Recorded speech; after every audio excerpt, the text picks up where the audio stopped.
we shall reap if we faint not. Due season is a time when you expect the harvest. Due season in your life is a time when you expect a harvest.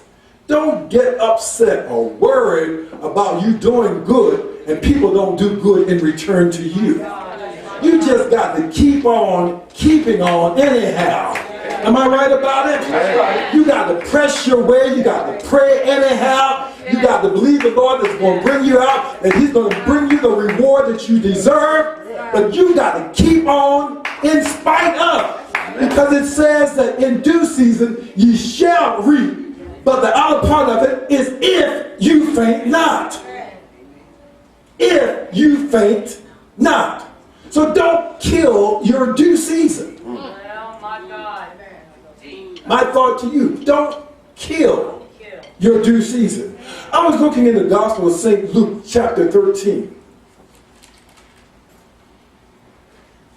And verses 6 through 9.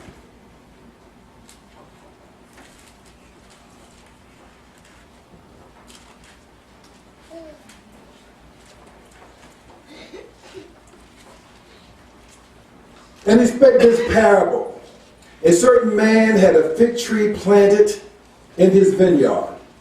And he came and sought fruit thereof, and found none. Then said he unto the dresser of his vineyard, Behold, these 3 years I come seeking fruit on this fig tree, and find none. Cut it down. Why cumbereth it the ground? And he answered, said unto him, Lord, let it alone this year also, till I shall dig about it and dung it, and if it bear fruit, well, and if not, then after thou shalt cut it down. This parable is talking about a fig tree that was planted, and for 3 years the master was expecting a due season from this fig tree.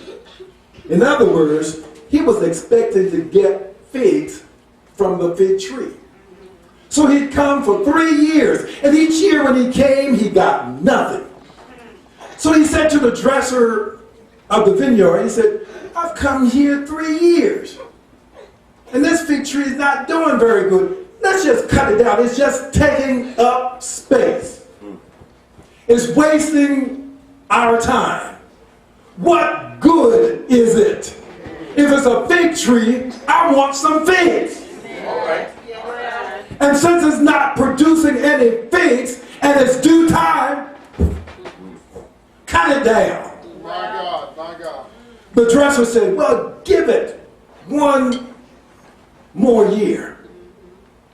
Let me dig around it. Let me put some dung on it, manure. Let's see what happens.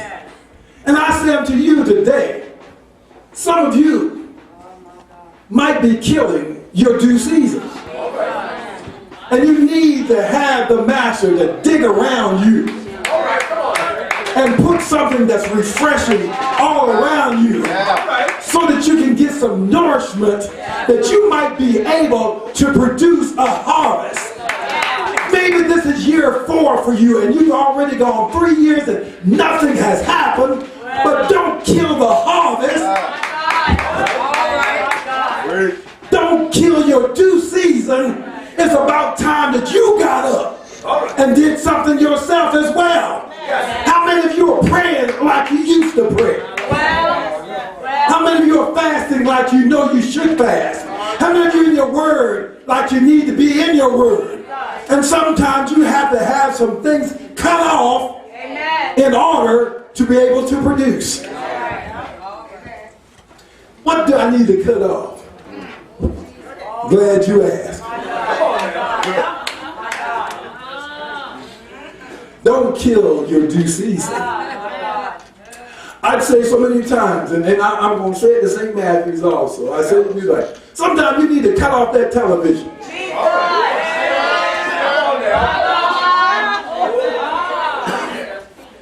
You're a television-aholic.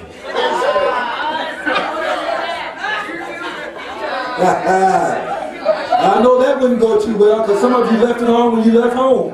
So it'd be on when you got there.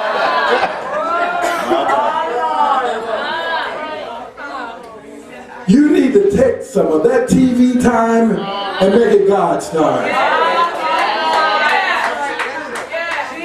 Don't kill your due season. You don't spend enough time with the Lord.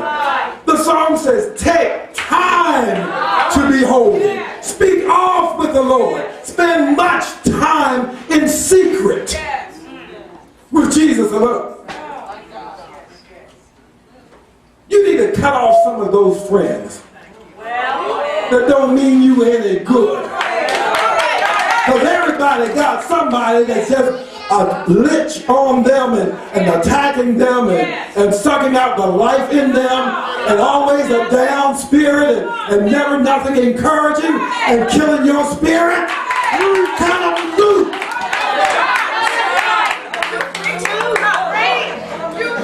All they're doing is taking up the oxygen all around you. Cut them loose. And then if you cut loose some of those friends and some of that television, then you can have some time with the Lord. And then it'll start changing your outlook and changing your attitude and changing your spirit man. See, our spirit man is what's dying.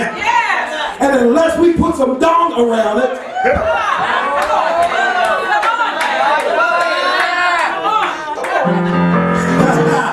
that's some things that give it some nourishment.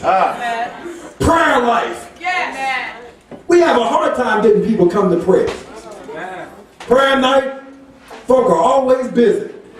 Maybe you have some faithful prayer warriors here. But we call prayer service and people can't make it. I said, I bet if we had a door prize for $1,000, they'd cancel everything. My philosophy is that people are able to do what they really want to do. That's my philosophy. And New Life is sick of hearing me say it, but they will hear it the next 10, 20 years. People are able to do what they really want to do. Now, how many of you want a closer walk with the Lord?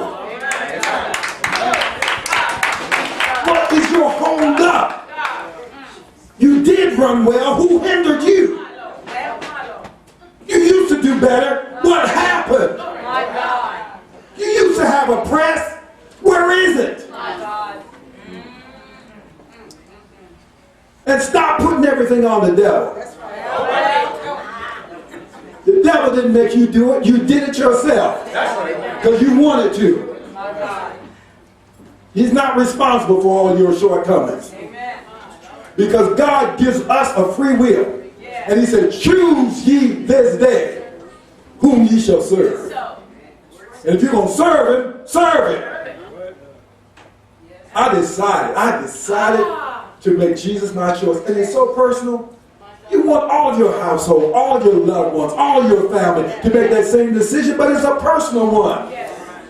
And you can't make them. You can bring children to church, and you can see the ones that don't want to be there. Their lips hanging down on the floor.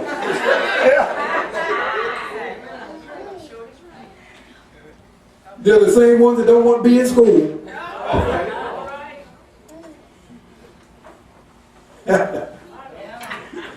Same ones that don't want to be in church are the ones that don't want to be in school. And you say, well, I don't make them go to church. You make them go to school. I don't want to go, so I don't want them to come and have bad attitude. Slap the bad attitude out of them. When we had bad attitudes, our parents slapped us.